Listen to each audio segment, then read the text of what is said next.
Malam ini, bisakah kau menemaniku tidur? Bahkan sebelum CEO itu bisa menjawab, wanita itu langsung menerjangnya. CEO yang telah melajang selama 30 tahun dan belum pernah dekat dengan wanita, melihat gadis itu begitu agresif padanya, akhirnya tidak bisa menahan keperjakaannya yang telah dijaga selama bertahun-tahun. Keesokan harinya, ketika gadis itu terbangun, dia menemukan seorang pria asing, telanjang sedang berbaring di sampingnya. Lalu dia teringat bagaimana tadi malam dia telah, dan adik tirinya yang licik diberi obat. Makanya tanpa sadar, melakukan hubungan dengan pria asing. Aku tidur dengan seorang satpam. Dia pikir CEO yang berbaring di tempat tidur hanyalah seorang satpam biasa, jadi dia tidak ingin bertanggung jawab atas CEO. Kemudian dia memakai pakaiannya dan membawa sepatu hak tingginya, bersiap untuk diam-diam meninggalkan CEO. Tapi sebelum dia bisa melangkah lebih jauh, CEO yang terbangun memanggilnya, "Sudah selesai tidur?" Tidak mau bertanggung jawab dan ingin kabur. Kata-kata CEO membuat gadis itu tidak tahu harus berbuat apa. Dia memikirkan tentang bagaimana dia terus dipaksa menikah oleh kakeknya. Dia tidak punya pilihan selain berpikir bahwa dia harus menikahi pria asing ini. Jadi dia menarik napas dalam-dalam, mengumpulkan keberaniannya dan berkata kepada CEO, "Pinseng, baiklah.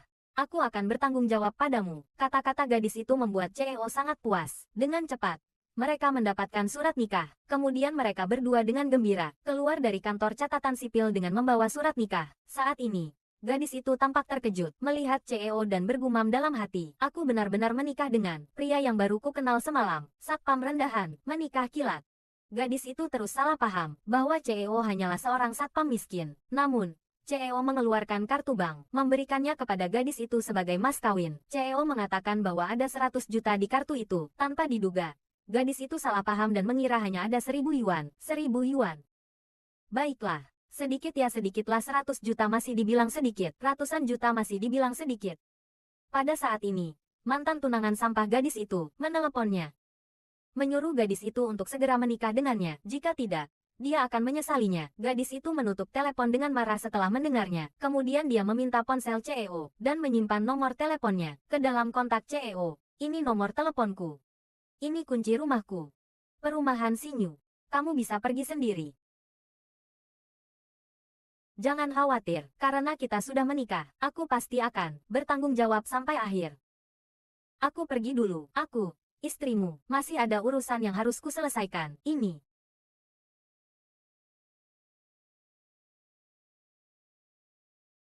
Wanita ini menarik. "Tuan Muda Qi, orang-orang yang mengejarmu sudah ditangani. Bawahan akan mengantarmu pulang. Tidak usah sempatkan untuk menikah. Aku akan menginap di tempat istriku, perumahan Sinyu." "Apa? Anda, Tuan, CEO Tiancheng Group, bernilai triliunan. Wanita seperti apa bisa-bisanya sembrono menikah dengan masa lalu?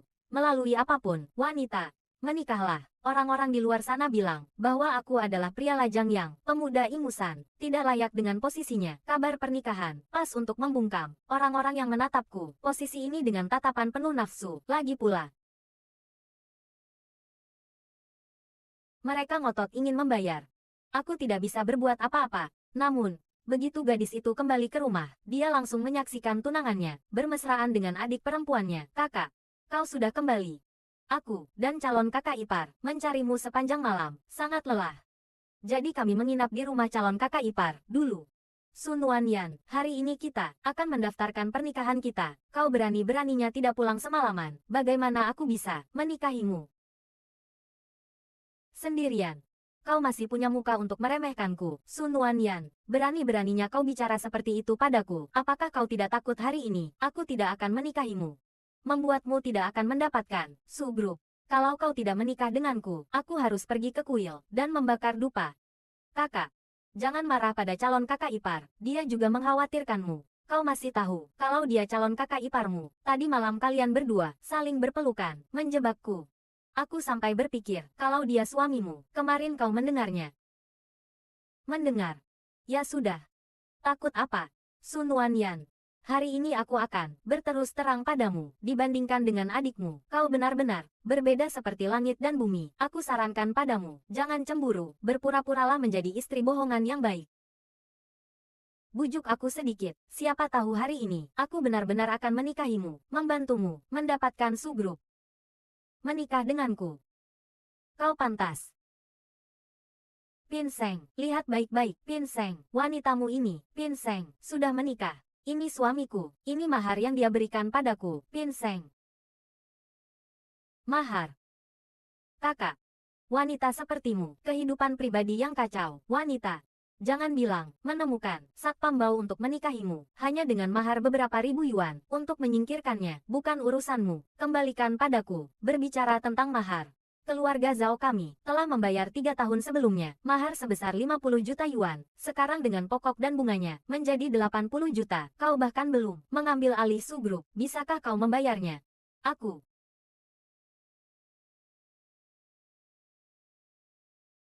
100 juta. Ini. Sepertinya mereka juga terkejut dengan uang 1000 yuan ini. Tenang saja, Pinseng. Meskipun aku harus menjual segala yang kumiliki, uang mahar, aku akan tetap mengembalikannya padamu. Mulai sekarang kita tidak ada hubungannya lagi. Oh ya, aku meminta seorang ahli untuk meramal nasibmu. Dia berkata bahwa kamu beruntung akan memiliki banyak anak dan cucu, semuanya berkat bantuan saudara-saudaramu. Bukan kamu. Bagaimana mungkin ada orang yang mau mengeluarkan uang mahar sebanyak itu untuk menikahimu? Tidak bisa. Aku ingin melihat siapa orang itu.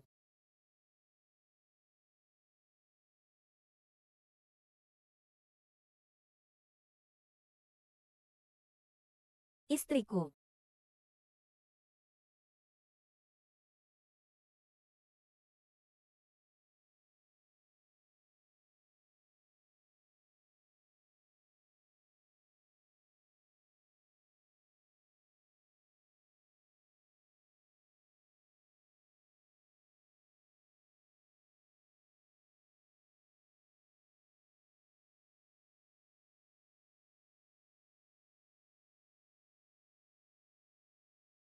Bagaimana kamu tahu aku di sini? Mungkin karena merasakan istrinya sedang diperlakukan tidak adil, telepati. Kamu sedang apa? Istriku. Aku ini orangnya, berhati baik. Bertemu di jalan, hewan liar yang menyedihkan, ingin melindunginya.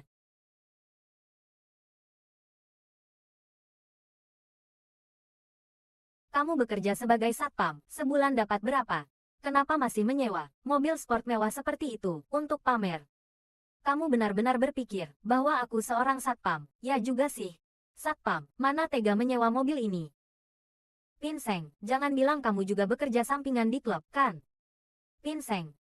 Setelah ini pekerjaan yang tidak benar, kita tidak akan lakukan lagi. Pinceng, istri akan menghidupimu.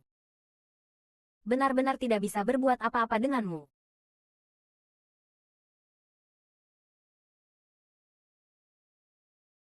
Sun Wanyan telah dibawa pergi oleh seorang pria. Sepertinya dia benar-benar menemukan orang yang mau menerima barang bekas. Pantas saja dia begitu sombong. Ternyata sudah sejak lama menemukan penggantinya. Aku meremehkannya.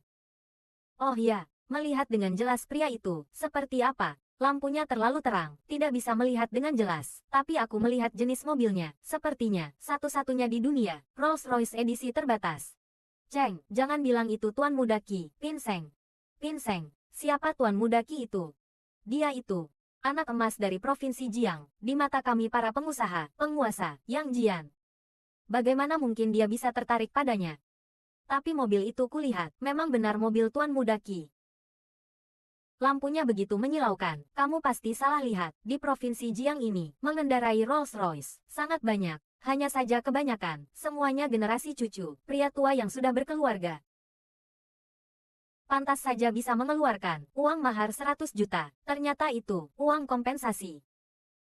Sun Wanyan ini benar-benar tidak pilih-pilih. Tua seperti itu, setengah badan, sudah mau masuk liang lahat. Dia masih bisa menciumnya. Orang yang membosankan seperti dia pasti tidak akan menemukan pria yang lebih baik dariku.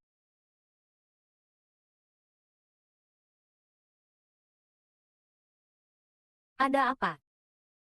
Pak Satpam kecil, kau ternyata bisa bersikap manis juga ya. Kita sudah menikah. Kau istriku. Baik secara hukum maupun hubungan. Kita berdua adalah orang yang paling dekat. Terlebih lagi, kau bahkan mengizinkanku tinggal di rumahmu. Aku baik padamu. Memang seharusnya begitu. Lalu di masa depan, apakah kau akan membohongiku, mengecewakanku? Tentu saja tidak. Tapi, jika kau salah paham sendiri, itu tidak dihitung. Terima kasih. Kau tidak tahu. Kehadiranmu betapa tepat waktunya.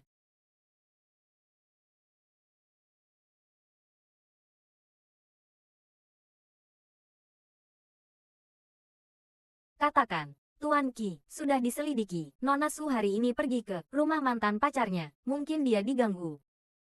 Besok, dengan identitas Tuan Qi, hubungi istriku untuk membahas kerjasama senilai ratusan miliar. Nanti, aku akan membuat mereka berlutut memohon maaf pada istriku. Tuan Qi sudah memberitahu Nyonya untuk datang ke kantor untuk membahas kerjasama senilai ratusan miliar dengan Anda. Selain itu, Sun Wanyu dan Zhao Ze kebetulan juga hari ini datang ke Tiancheng Group untuk membahas kerjasama. Datang di waktu yang tepat. Dendam istriku kemarin masih belum sempat terbalaskan.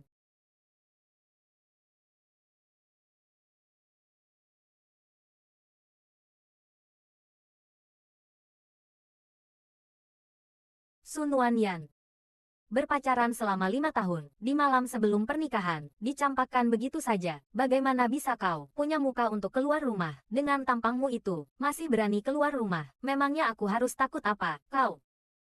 Kakak Z, lihat dia.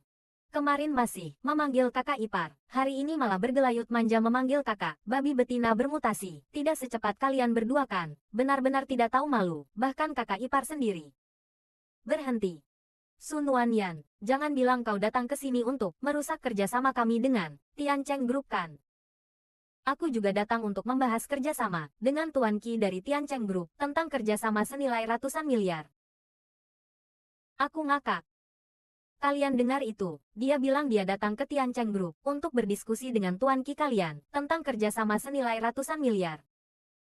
Sun Wanyan, kau sudah aku campakan, jadi gila ya? Kau tahu Tiancheng Group itu seperti apa? Hah? Kami hari ini bisa datang ke sini, sepenuhnya karena pamanku yang menjabat sebagai manajer HRD, Lo. Baru bisa bertemu dengan eksekutif Tiancheng. Kau, CEO Group yang hampir bangkrut. Kalian, CEO Group yang hampir bangkrut, yang belum resmi menjabat. CEO apa? Masih berharap bisa berdiskusi langsung dengan Tuan Qi tentang kerjasama senilai ratusan miliar. Lucu sekali. Atau aku yang sudah gila? Tuan Qi itu orang yang sangat terkenal, CEO Tiancheng. Tahu, sebelumnya, 4 keluarga besar di Jiangcheng meminta bertemu bersama. Dia bahkan tidak peduli. Hari ini berinisiatif menemuimu. Apakah ada yang percaya di sini? Gila dari mana ini? Aku benar-benar datang untuk membahas. Kalian bertiga, tahu tidak, ini di mana? Memangnya Tiancheng Group ini, pasar? Berisik sekali, keluar kalian semua. Kakak. Ini, keponakan manajer HRD. Hai, hari ini Paman Wang merekomendasikan kami untuk datang, untuk membahas kerjasama dengan eksekutif Tiancheng. Lo. Pantas saja, keponakan manajer Wang. Kenapa tidak bilang dari tadi? Kami sekarang akan memanggil manajer Wang. Kalau begitu, ini. Dia. Hanya orang yang akan bangkrut dan belum resmi menjabat. CEO Group mungkin ingin menyelinap masuk, menyerahkan dirinya ke eksekutif tertentu untuk mendapatkan proyek kecil. Dasar, sampah masyarakat, preman sok penting, semua ingin masuk ke Tiancheng Group begini. Tidak melihat diri mereka sendiri, pantas atau tidak.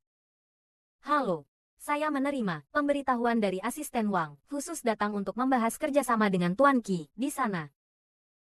Cepat pergi dari sini, kalau tidak. Jangan salahkan aku, tidak sopan. Kenapa? Karena mereka datang ke Tiancheng Group selama bertahun-tahun. Selalu perusahaan lain mengejar-ngejar, memohon pada Tiancheng Group kami untuk bekerja sama. Belum pernah ku dengar Tiancheng Group berinisiatif untuk bekerja sama dengan siapapun. Dan Tuan Qi sendiri yang berbicara denganmu. Aduh, gadis kecil, masih muda. Tapi nadanya besar sekali. Paman, akhirnya Paman datang. Wanita ini sudah gila. Berani-beraninya menghinaku di sini, dan calon keponakan menantu Paman. Hari ini Paman tidak boleh melepaskannya. Berani-beraninya di wilayahku, menantang keponakanku, dan menyebarkan rumor tentang Tuan Qi. Kalian berdua, tangkap dia. Tunggu aku dan keponakanku selesai membahas kerjasama, lalu kita akan membereskannya. Jika aku benar-benar tamu penting yang diundang oleh asisten Wang, kalian berani-beraninya menunda kerjasama Tuan Qi. Menangkapku, kalian sanggup menanggung akibatnya. Tidak ada konsekuensinya, bagaimana bisa menanggungnya? Gadis kecil. Satu kebohongan, ingin menakutiku. Karena kalian tidak percaya padaku, aku punya nomor telepon asisten Wang. Aku akan memintanya untuk turun sendiri. Konfirmasi saja, kan, Sun Wanyan? Kamu ketagihan akting ya? Iya kan? Silahkan, pukul saja. Jangan sampai yang datang nanti, bukan asisten Wang, melainkan atasanmu, Pak Wang. Halo, asisten Wang, saya Sun Wanyan. Aku sudah tiba di gedung perusahaan, tapi ada yang tidak percaya. Aku di sini untuk membahas kerjasama senilai ratusan miliar. Mau mengusirku, bisakah kamu menjemputku? Baik, Nona Su, aku akan segera turun. Ada apa ini? Nona Su, di lobi perusahaan, diganggu, tidak bisa masuk, beraninya menindas istriku, tepat di depan mataku. Kamu pergi dulu, aku akan segera menyusul. Baik. Asisten Wang akan segera datang. Baguslah, kamu sudah selesai berakting. Kalian berdua, tangkap dia, berikan dia pelajaran. Apa yang kalian lakukan? Jangan sampai nanti, perusahaan Tiancheng kita, orang gila manapun, berani bertindak semena-mena. Lepaskan aku, kakak. Pukulan hari ini, kamu harus mengingatnya dengan baik. Ingat, lain kali tidak boleh berbohong lagi. Bawa dia pergi, lepaskan aku. Coba saja sentuh dia. Nona Su, kamu baik-baik saja. Bagaimana wanita ini bisa memanggil asisten Wang ke sini? Mungkinkah dia benar-benar tamu penting Tuan Muda Qi? Kamu mau mencelakakanku ya? Tidak, tidak, tidak. Tamu penting apanya? Kakak benar-benar hebat. Menikah kilat dengan pria tua tidak cukup. Sekarang malah main serong dengan seorang asisten rendahan. Apa maksudnya ini? Paman, pasti Sun Wanyan berselingkuh dengan asisten Wang ini. Menyalahgunakan wewenang, memalsukan maksud Tuan Muda Qi. Sun Wanyan ini hari ini datang ke perusahaan. Meskipun tidak berhasil mencapai kesepakatan, dunia luar akan bergosip bahwa Tuan Muda Qi tertarik untuk bekerja sama dengannya. Ini untuk perusahaannya yang hampir bangkrut, bisa menghidupkannya kembali. Kamu benar-benar pandai dalam membuat rencana. Apa yang kamu bicarakan, asisten Wang? Kamu hanyalah seorang asisten kecil di sisi Tuan Muda Qi. Berani-beraninya melakukan hal seperti ini. Jika Tuan Muda Qi sampai tahu, kurasa pekerjaanmu sebagai asisten tidak akan bisa dipertahankan. Manajer Wang, kamu sudah diambang kematian, tetapi masih belum mengerti bagaimana kamu akan mati. Suami Nona Su ini memang dari Tiancheng Group, namun suamiku, dia bukan satpam klub kan? Mungkinkah dia memiliki beberapa pekerjaan dan juga satpam di sini? Lihat kan, aku memang tidak salah. Sun Wanyan, cepat katakan, siapa suamimu? Hari ini, aku akan menggunakan kekuasaanku sebagai manajer hari untuk perusahaan ini. Dari Hama, aku, posisi suamiku. Mungkin hanya untuk membuat asisten Wang keluar mengambil makanan cepat saji saja. Benar-benar tidak memiliki kekuasaan sebesar itu. Masih berpura-pura kan? Jika kamu tidak mengatakannya, aku juga bisa menemukannya. Jangan salahkan aku nanti atas nama Tiancheng terhadap suamimu. Memblokirnya di seluruh provinsi. Suaminya adalah aku.